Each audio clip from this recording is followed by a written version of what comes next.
An unbelievable story. These are first-hand accounts, all involving one family, the Reed family, over several generations? That's right. It's actually our premiere episode, and it takes place between 1966 and 2009. Multiple experiences, multiple generations, and sometimes simultaneous grandma, mom, and two brothers at the same time having these abduction So are we talking about dozens of abductions and in total here? No, I'd say no, you could count them on one hand, how many that they've experienced together. That's still a lot though, Karen. Yeah, they're significant, yes. And are they all telling one story? I mean, I'm reading about this intense pressure they describe, feeling this sudden light, and then they're waking up and realizing they're in a spaceship, or they've seen aliens.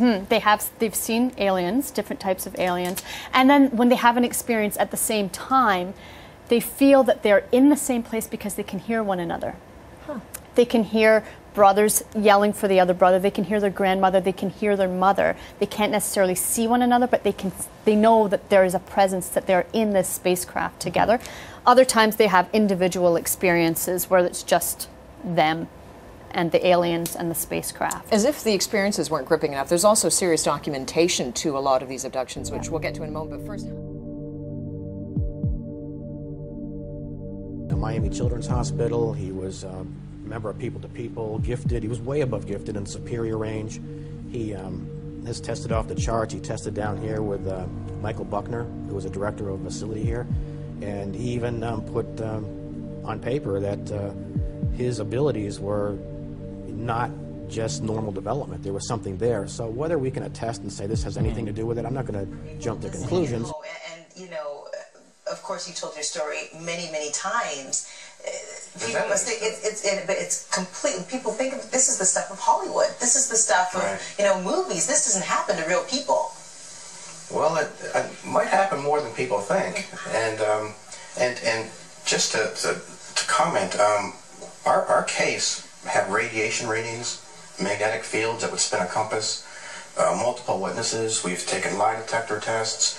We've had doctor's reports. We have an attorney right now who's actually taking our information to a court to have it ruled on to be authenticated. If that happens, this case will probably be one of the first ever to have stood up in a court of law. There's that much evidence to it. Now, it would have to be an unbiased jury, I would think, because of the topic, and I think that's where we come into some issues.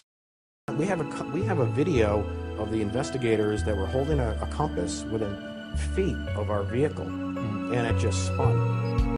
You know, the obvious question is why? Why this family? I know they've hinted maybe it's their blood type, but take us back to the documentation, the proof that they have, the evidence, because they took this in front of the United Nations, in fact. What is the document? There's radiation in the car, there's magnetic field around the car that can't be accounted for, there's thousands of dollars worth of damage to his vehicle, and the last thing he remembers is seeing a bright light and being taken aboard a craft. So the evidence is there around the vehicle, around the car. There's evidence, physiological evidence that they present as well.